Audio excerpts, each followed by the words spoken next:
ساکن دهی زرزمین نوحی باباجان غفورов مقدس یوسفова مثل دیگر همدهیگانش امسال از خواجگی دهقانی دومولا عزیز و جماعت خیستیورز 10 سوتق زمین را به اجاره گرفته است. در این قطعه زمین او 6000 دانه کوچت پامیدور شنونیده با پرورش و نگاهبینی آن مشغول میباشد. بنا به گفته اپی مقدس جواری مکی میان قطار پامیدور رویاندهش برای حاصل خوب را به دست آوردن مهم است. در برابر از یک منطقه در یک وقت گرفتن دو حاصل در گرمای تابستان سایه جواری مکه پامیدور را از نابود شوی امین می‌دارد. هر سال ما دهقانچی میکنیم. همینجا زمین میگیریم 10 سوتق 20 سوتق زمین گفته همین به دهقانی میکنیم. همین حاصلش میگیریم برای اویل ما.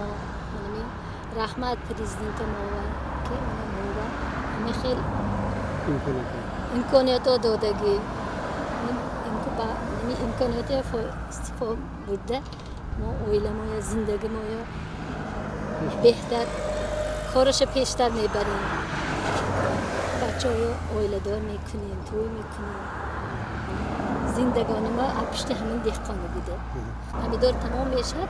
دویم حاصل به ترک میشد، شلغم میشد، سبزی کرم میشد.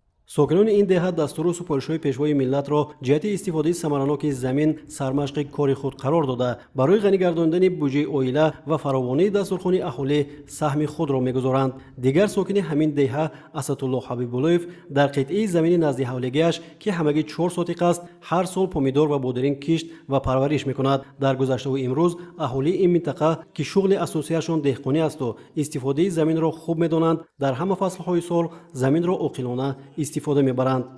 مرد سرش به من دنیا پردیوانه چون 200 تن بادرین پامیدورهای کشکره بر وقتر میبریم بازار پر میکنیم. من چون میگم که زمین زر دهقان زرگر. یک دانه پامیدور تخم پامیدور 300 تاش 1 گرم میبرد. گویا که ما اما یک دانه پامیدور یا تخم بادرین که کشکره اوای 3 کیلو 4 کیلو حاصل میگذاریم که این به حد نقص. این که روزگار ما یا زندگانی ما بهتر میکنیم. من نبیره ها و یاد داشتیم. ما که برابر کار کسادیان من که درس مکتب میبود وقت خودشان درآمده اما مهنتی یاد میگیرن. این فایده خودش سلامت خودش به فایده است. شغل اساسی خواجگیداران آبشکاری بوده. آب و خاک این منطقه برای پرورش و نگاهبین سبزوات و پالیزی‌ها و میوه‌جات مطابق میباشد. سال 2008 پیشوای ملت محترم امام رحمان ضمن سفر کاریشان با اقلیم و شرایط این دهه از نزدیک آشنا گشته و بنابر حاصلخیز بودن زمین اینجا نام دهه را زرزمین گذاشتند. میگوید رئیس جماعت زرزمین مولود جورایوا. زمین این اساسی بایگری ملت است. ملت و دولت است و اساسی منبع تامینات اویل می باشد. امروز هر یک شهروندی ما با مقصد تامین نمودن امنیت آذوقه‌واری و حصه‌گذاری نمودن برای آباد دیار عزیز ما ثمرناک استفاده برده فعالیت برده ایستادند که از اساسی منبع تامینات روزگارشان از زمین می باشد.